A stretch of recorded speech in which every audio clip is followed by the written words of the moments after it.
Hi all, welcome back for the part 3 of Sixcel's webinar series on value assessment. Today's session is titled Examining the Cost of Sickle Cell Disease. Some brief housekeeping. All attendees will be in listen-only mode, so please type your questions into the chat section of the webinar platform, and then at the end of the presentation, we'll answer any questions that you have. The webinar is being recorded and will be shared on our website and social media pages. If you are unable to join for parts 1 and 2 of this series, you can find the materials and the recordings on our website. Our organization is Sixcel's, and at Sixcel's we have a variety of education and advocacy programs. Our mission is to elevate the voice of the sickle cell disease patients and communities. And you can find more information about our efforts up on our website and on our social media pages.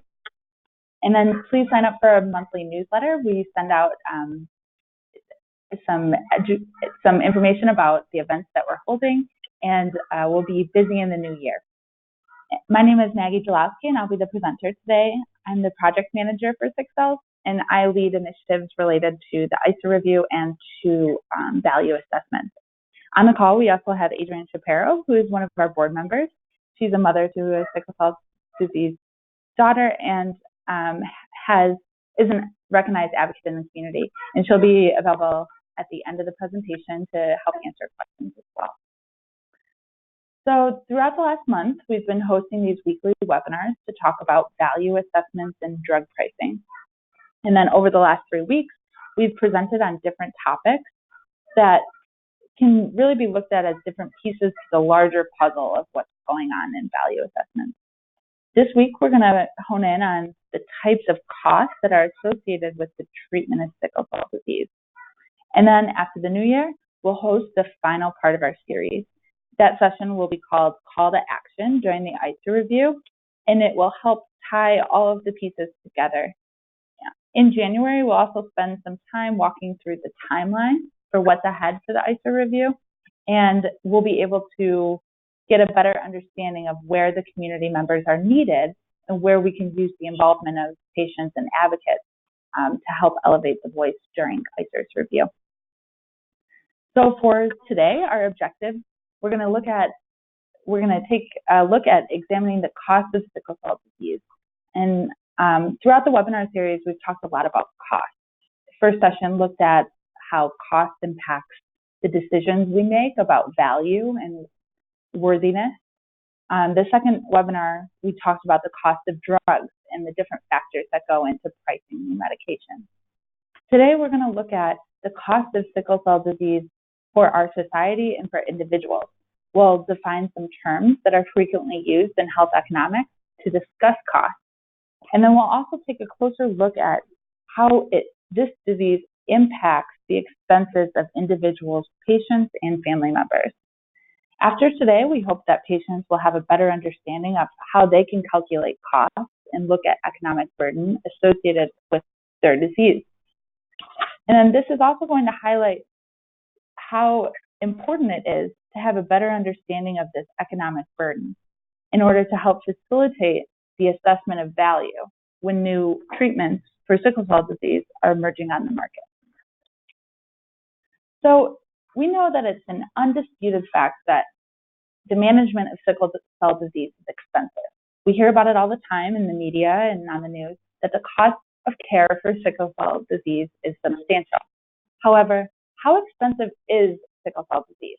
How much are we spending, and what is it costing us?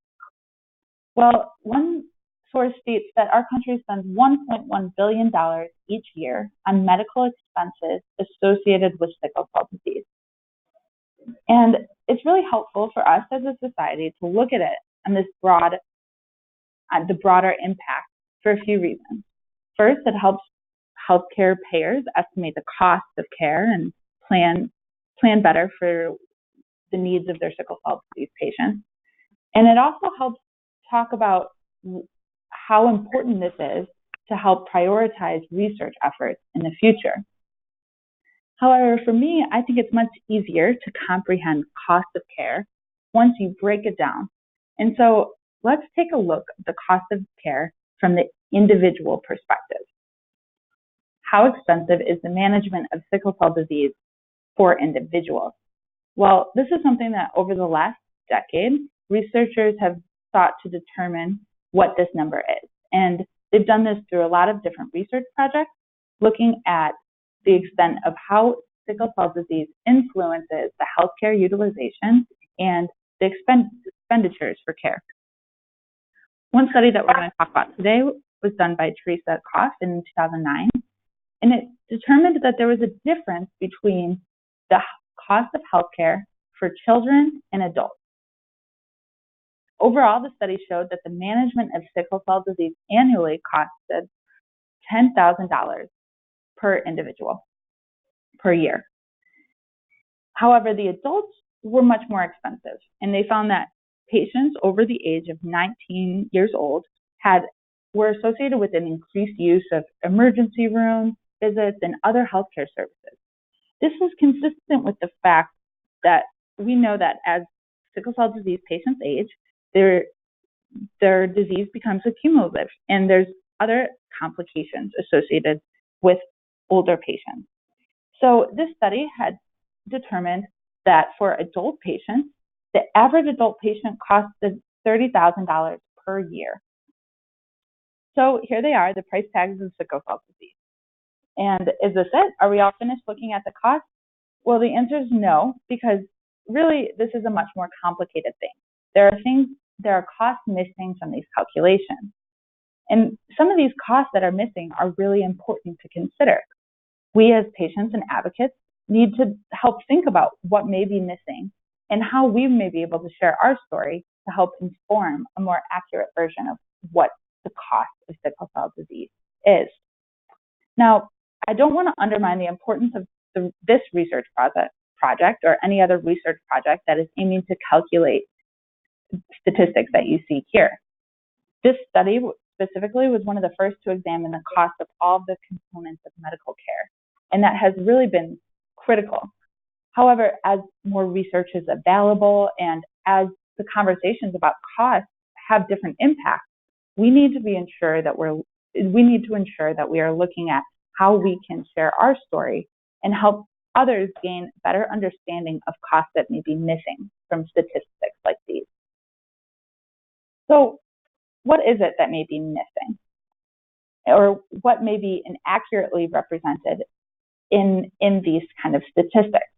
Well, first off, they're collected through research studies, and no study is completely flawless or inclusive of all possible aspects. While, again, we don't want to undermine the relevance of the work, it's also important to discuss what may be missing from these kind of calculations, or what other factors we should be considering when thinking about cost. On this slide, I've highlighted some of the considerations that are specific for the research project that we discussed on the last slide. The first one looks at what types of costs are included. The study had only considered direct medical costs. However, there are different costs that are sometimes very meaningful to us as patients. So it's important to look at what kind of costs are associated in these calculations. The second consideration looks at the data source that was used. For this study, data was collected from patients with sickle cell disease who were enrolled in Florida's Medicaid program.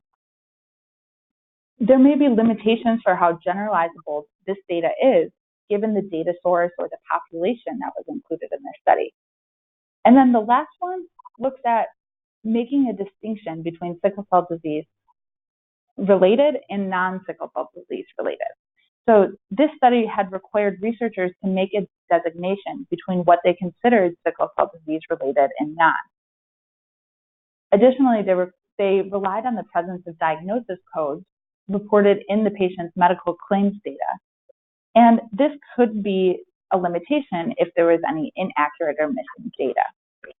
So again, these are all examples of considerations for one research project. We're going to spend some time talking about each of these examples and how we should be considering this in the larger discussions about cost. So first, type of cost. In health economics, there are two different types of costs. The first cost is is direct medical costs. And these are the transactions for your medical services.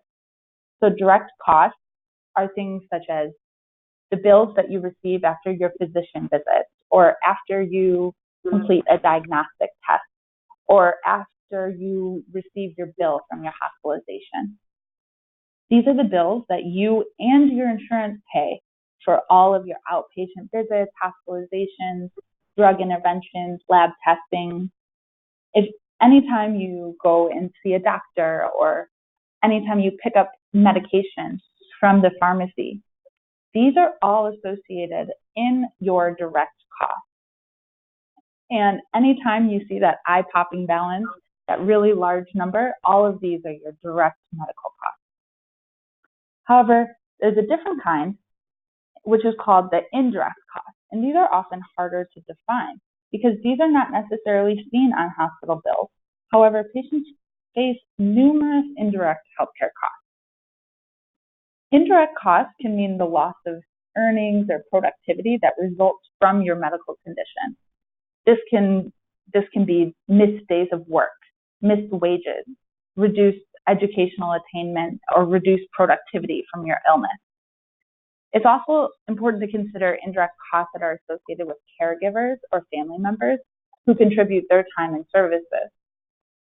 We know that the real number of people impacted by sickle cell disease is much larger than the number of patients.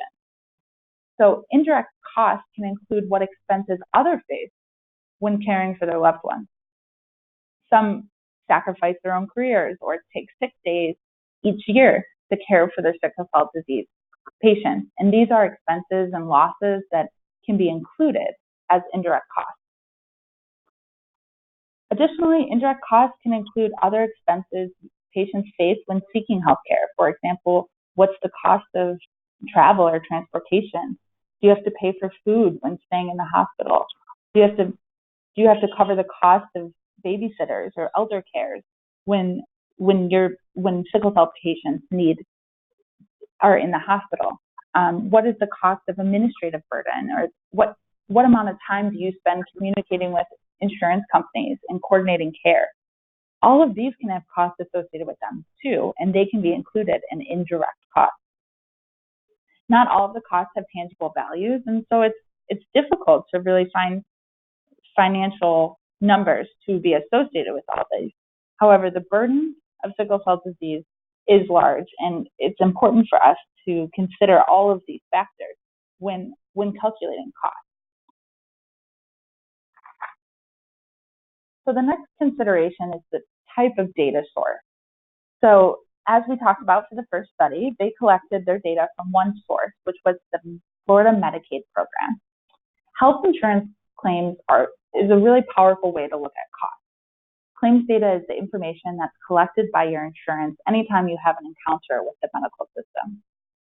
Claims data includes information about your diagnosis, treatment, the direct cost that was associated with the encounter, and then the amount that was paid for it. Medicaid reimbursement rates specifically are typically used for a proxy of looking at the actual cost of care, and they're really useful to help us estimate what the direct medical cost is. However, the results from Medicaid claims might not be generalizable to all patients who are enrolled outside of programs of Medicaid. The claims data that's included in Medicaid claims does not include out-of-pocket costs that patients need to pay, for example, co-pays, or if medical care is not covered by their insurance. And all of these would differ depending on what kind of insurance plan you're on. Also, research shows that patients who are enrolled in Medicaid sometimes use different healthcare services than others who are enrolled in third-party insurance plans. Geographic region has a large impact on this, and the reimbursement programs are different for different states. And then finally, there's a major challenge with missing and incomplete data within health insurance claims. So while using this information is really valuable, we think of it as presenting one side of the story, And in order to really understand the full picture, we need to look at the limitations and recognize what may be missing. The last item that we highlighted was the designation between sickle cell disease and non-sickle cell disease care. So anytime that a research study or a health economic assessment has the goal of calculating the total cost of sickle cell disease, the researchers need to make distinctions on what medical costs are related to the underlying disease of sickle cell disease and which are not. Well, there's a great deal of research that's done about what the complications of sickle cell disease are and what comorbidities are resulting from the underlying disease. The chart that we've included here is a list of the conditions on CDC's website. However, we know sickle cell disease is very complicated and presents differently in each patient. And so it's important to really understand how these costs or how these conditions are being classified and whether they're correctly indicated that they're associated with sickle cell disease. Additionally, a lot of these studies rely on the correct diagnosis codes being included in your electronic medical record or within claims data. And any kind of inaccuracies or missing data may result in errors. However, we know that there's sometimes challenges in the way that these conditions are attributed or not attributed to sickle cell disease. And all of this would have an impact on how we are calculating the overall cost. So all of this highlights why as patients and advocates, we really need to take an active role when people are articulating costs associated with this disease. Patients are really needed in order to account for costs with sickle cell disease that are currently unrecognized or unmeasured. There may be indirect costs or economic burdens that are not correctly considered in these calculations. They may be using data sources that do not reflect the accurate price tag that you pay for your sickle cell disease care. Or they may be designating specific sickle cell disease related or non-related conditions that do not accurately align with how sickle cell disease has affected you. We know that sickle cell disease impacts our life beyond the walls of the healthcare system, and the cost and the burden should accurately reflect that impact. However, as patients, you have data available that can be used to help support your perspective. You need to be looking at the data that you have at your hands, which means information from your electronic medical record, from your insurance data, from your medical bills. You can also keep track of things like the days that you miss from work. And you can start thinking about these in terms of cost. All of these can be used to help paint a complete picture of the burden of disease. And by doing this, you can help ensure that others are accurately measuring what the cost of sickle cell disease is. And this becomes really important when we try to define value and the value of new treatments that are available to us. Over the last few weeks, you learned about ICER's value assessment and the 3 sickle cell disease treatments that are currently under review by ICER. ICER's report will make a determination about the value of these sickle cell disease. And they do this by conducting the cost effectiveness analysis, or calculating the different costs and the different outcomes that each treatment are able to achieve. However, the perspective that's being used in these value assessments has a major impact on what costs and which outcomes are included in these calculations. There's many different ways to look at cost, as we've discussed today, and the patient's perspective of cost can differ significantly from physicians or payers or drug manufacturers. Today, we talked about different types of costs that exist, and not all of those costs are important to all the different perspectives. So the researchers are determining what they're going to include in their model and what they're going to include in their calculations. For ICER, they have a base case analysis, which will take the healthcare system perspective or the payer's perspective. which this includes direct medical care costs only. So this will be a total of the expenses related to drug administration and specific healthcare costs that are related to sickle cell disease, in addition to any kind of adverse events or side effects from the treatment. However, they also do a second calculation, which includes indirect costs and effects, such as productivity loss and caregiver burden. And they do this in a separate analysis, and they try to include the societal perspective of the overall burden of this disease. We recognize, though, that this is challenging, and so it's important to hear from the patient what the burden of this disease is to incorporate that into their calculation. Additionally, ICER will be using different data sources to explore cost estimates. So using claims and electronic health record data, they will estimate what healthcare costs for sickle cell disease are and for the related complications. Here's a table that's included in their model analysis plan. This identifies different values that they'll be using in these calculations. For example, one of the new medications from Novartis has shown to reduce the frequency of pain crisis. So ICER's analysis will aim to calculate how much money is saved each time the drug can reduce a pain crisis.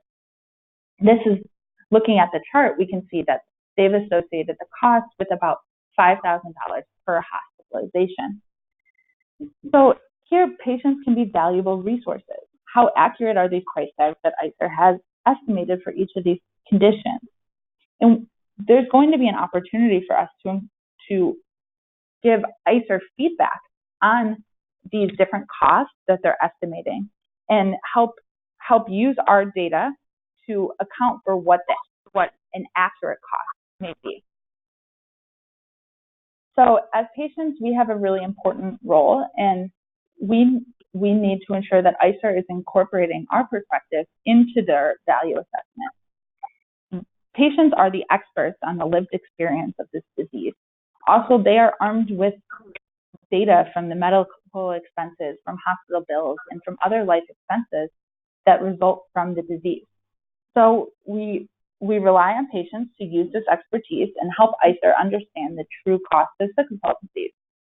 In January, ICER will release their draft evidence report, and this will be an opportunity for our community to submit feedback and weigh in on their calculations about cost and value. In preparation for January, we encourage you to dive into the data. So pull out the medical bills and calculate total expenses. If you were recently hospitalized for a pain crisis, look at the total expenses, look at the hospital bills and the direct costs that are associated with that. Do you receive infusions? How much are those costing you? Have you experienced any side effects from any sickle cell disease treatment? What have those bills resulted in? Additionally, let's start thinking about the larger impact sickle cell disease is having on your life. What indirect costs can you calculate that have resulted from this disease? And how expensive is it to manage your overall sickle cell disease? How much do you spend annually? And are the costs outlined in ICER's assignment in line with the price tags that you find on your medical bills? So we encourage you to stay engaged, and you can do this by attending our next webinar series, which is part 4 on Friday, January 10th. This will really be a summary, pulling all the pieces that we've been discussing and talking about what's ahead for the ICER review. And then please stay tuned on our website and social media pages. We'll be including more information there. And then reach out to us, specifically if you have any questions when looking at your medical bills. We're there to help, and we're also curious to see what kind of data you have available that might answer some of these questions. So now I invite you to submit any questions, and we can hope to answer them, if not follow up after the webinar. So please go into the webinar platform and look at the chat section, and then you can send us questions directly there. In the meantime, Adrienne, is there anything else you wanted to chime in about from what we talked about today? Well, first of all, I want to say this is great. In my lifetime, having a discussion about the true cost of sickle cell was very rare. And I think that one of the things I wanted to bring us back to is the point that now we're doing this because we really do have treatments that are available to not just mask symptoms, but to prevent them, right, in the long run. So this is all new. This is very new. And so we have to take advantage of being here in this place at this time. And that is, we have to be prepared. So I'm going to encourage everybody to do just as Maggie said. We're doing it. We're getting our hospital bills out. We're having conversations about what does it really cost for me to drive from my home for that hour and a half, pay for parking, have meals. What other bills do we have other than just that hospital bill that comes in? It's funny, we're finding bills that were never opened. So I'm encouraging you, particularly this time of year, to go and gather all of that together and be familiar with it. The second thing I want to say is we surprised everyone as a community by getting together and responding to ICER in a way that they were not expecting. And I think that was just a testament to how important this is to us. And I want us to have that same response this time. So we think about how you can connect with other warriors and families that are going through the same thing and ask them to pull out their hospital bills and have that conversation. We as parents don't like telling particularly our adult children how much they cost, but we have to do that because we have to help everyone in carrying on this conversation. So let's get those bills. Let's have conversations about what the cost is other than those bills. The other thing is reach out to each other and form, like, I don't want to say a watch party, but a watch party. And let's do some lives and outline, using this slide deck, outline what it is that we see as cost and come up with, how can I put it, kind of not a standardized, but maybe a comprehensive reporting of our own costs and help them get it right. And if not them, help whoever's coming after them get it right. So I don't know if there are any questions. Great, thanks, Adrienne. I don't see any questions that have come in yet. Okay. So, but please, I'll go back to our email address. Please feel free to reach out to us with any questions here. And over the next few weeks, we'll be sharing this video of the webinar and other materials in preparation for the part 4 of our webinar series in January. So we look forward to connecting with you and staying engaged over January. It will be a very busy month. So happy holidays, everybody. Great. Thanks all. Bye. Bye.